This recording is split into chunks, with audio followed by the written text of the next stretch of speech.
ஆசீர்வாதத்தை இது எப்படி பலிக்க போகுதுன்னு தெரியலங்கிற உடனே திருப்பி அவர் காசிக்கு போய் விட்டல் பந்த் அனுப்புறாரு. அவளுக்கு வந்து குழந்தைகள் பிறக்கிறது, அவ வந்து ஊரை விட்டு ஒதுக்கி வச்சிடுறா அவரை. இதெல்லாம் நம்ம படிச்சிருக்கோம், நம்ம கேட்டிருக்கோம்.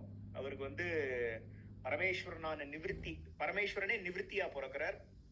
அப்புறம் வந்து பாண்டுரங்கனே வந்து மாவுலியா பிறக்கிறார், ஞானேஸ்வரரா பிறக்கிறார். அப்புறம் வந்து பிரம்மதேவரே சோப்பானா பிறக்கிறார். அப்புறம் வந்து அம்பாள் ஜெகதீஸ்வரியான அம்பாளே வந்து முக்தாவா பிறக்கிறா. நிவிருத்தி ஞான தேவ் சோப்பான் முக்தாபாயின்னு நம்ம சொல்றோம் இல்லையா. எல்லாரும் அந்த பரமேஸ்வரன், அப்புறம் வந்து மகாவிஷ்ணு, அப்புறம் அம்பாள், பிரம்மதேவர் எல்லாம் இவாளே பிறந்து வரா பூலோகத்துக்கு பக்திக்கு பரப்பணும்னு.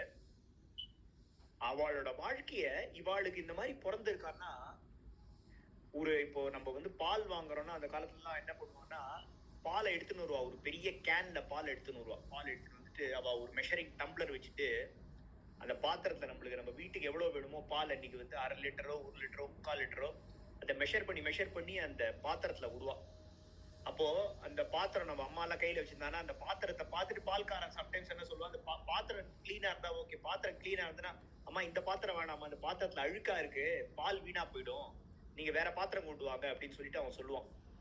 அந்த மாதிரி நல்ல ஒரு பாத்திரத்தை பார்த்துதான் ஒரு பால்காரனே அந்த பாலை விடுற மாதிரி நல்ல ஒரு பரம்பரையில, வசதியான பரம்பரையில, தபஸ் பண்ற பரம்பரையில, நித்தியமும் பூஜை எல்லாம் விடாத, ஜபதபங்கள்லாம் விடாத, அடியார்களுக்கு அன்னம் விடுறதெல்லாம் விடாத, இப்படி எல்லாம் பண்ணின்னு வந்தாதான் பகவான் வந்து அந்த குலத்துல வந்து ஒரு மகானை வந்து அனுப்புறாரு அப்படிங்கிறதுக்கு இந்த கதை வந்து சாட்சி. ஏன்னா அந்த விட்டல் பந்த் வந்து அவ்வளவு தூரம் தபஸ் பண்ணியிருக்காரு.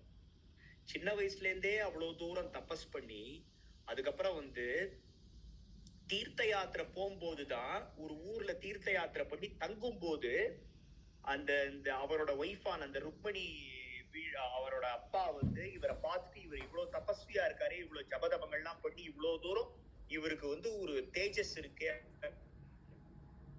அப்படின்னு கொடுத்து, அதுக்கப்புறமா அவர் சன்னியாசம் வாங்கி திருப்பி சம்சாரி அவருக்கு வந்து அவளுக்கு வந்து இந்த குழந்தைகள் பிறந்திருக்கா. ரெண்டாவது அவரோட ஒய்ஃபும் வந்து அவ்வளவு ஒரு குவாலிட்டியான லைஃப். அதாவது இவர் என்ன பண்றாருன்னா, ஒய்ஃப் வந்து சன்னியாசத்துக்கு ஒத்துக்க மாட்டாளோ அப்படின்னு, நான் காசிக்கு போய் விஸ்வநாதரை தரிசனம் பண்ணிட்டு வரேன் அப்படின்னு நடுராத்திரியில எழுப்பி கேட்கிறார்.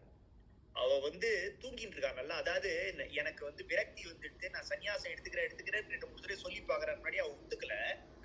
அதனால என்ன பண்றாருன்னா, அவர் வந்து சாதுரியமா, எப்படி ஆதிசங்கர பகவத் பாதாள் வந்து, அம்மா நீ எனக்கு நான் சன்னியாசம் ஏத்துக்கணும், என்ன சன்னியாசத்துக்கு விடுமா, அப்பதான் இந்த முதல்ல என்ன கடிக்காதுன்னு சொன்ன மாதிரி நடுராத்திரியில ருக்மணியை எழுப்பி அவ விட்டல் பந்த் வந்து, நான் வந்து சன்னியாசம் ஏத்துக்கணும்னு சொல்லல, நான் காசிக்கு போகணும், விஸ்வநாதரை தரிசனம் பண்ணணும், நான் போயிட்டு வரட்டுமா, உத்தரவு கொடுக்குறியா, ஏதோ அந்த மாதிரி, அதாவது அந்த லைன்லயே சன்னியாசமும் வரா மாதிரி அந்த மாதிரி ஏதோ ஒண்ணு கேட்டு போயிடுறாரு.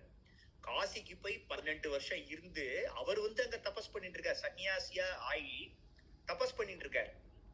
அவர் வந்து வீட்டை விட்டு போயிட்டாரே அப்படின்னு இந்த ருக்மணி தேவி வந்து என்ன பண்றாங்க, அந்த கதை தெரியாது.